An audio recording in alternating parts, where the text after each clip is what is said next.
இங்கே பாருங்கள், தக்காளி வந்து தொக்கா அரைச்சி வச்சுருக்கேன். நல்லா பேஸ்ட்டாக இருந்தால் சாப்பாட்டுக்கு தொட்டுக்கலாம். கருவாடும் கழுவி இங்கே பாருங்கள், துண்டு கருவாடு, வாழை, இப்போ தக்காளி போட்டு நல்லா வதக்கணும்.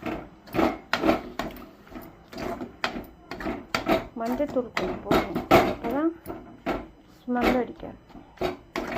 நான் இதை செஞ்சுட்டு உங்களுக்கு சாப்பிடும்போது நான் காட்டுறேன்.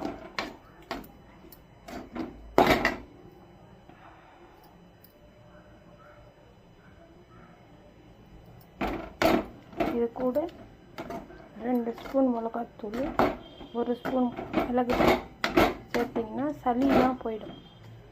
மிளகுத்தூள் எவ்வளோ சேர்க்குறீங்க உடம்புக்கு நல்லது. மிளகு சீரகம் லைட்டாக ஒரு வறுத்து பொடி பண்ணிக்கலாம், உடம்புக்கு ரொம்ப நல்லது. பூண்டு, மிளகு, சீரகம் இதெல்லாம் வந்து இதில் இருக்குது. அதனால் உடம்புக்கு எதுவும் வராது.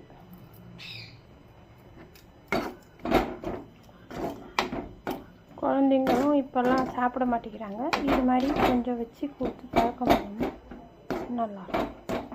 இதே மாதிரி குழம்பு மொச்சக்கொட்டை போட்டு கத்திரிக்காய், உருளைக்கிழங்கு இதெல்லாம் போட்டு வச்சோன்னா அது ஒரு தனி டேஸ்ட்டாக இருக்கும். இங்கே நானும் அம்மாவும் இருக்கிறதுனால தொக்கு மாதிரி கொஞ்சமாக தொக்கு பண்ணியிருக்கோம். இங்கே பாருங்கள், நல்லா வதங்குது.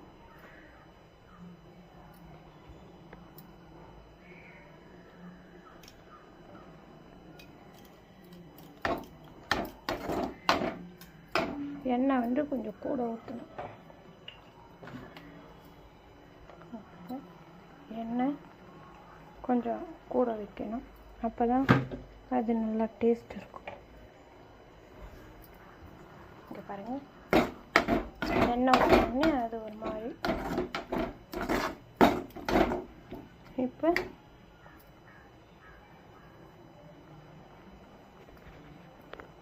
இதுலேயே மிளகாத்தூள் போடணும்.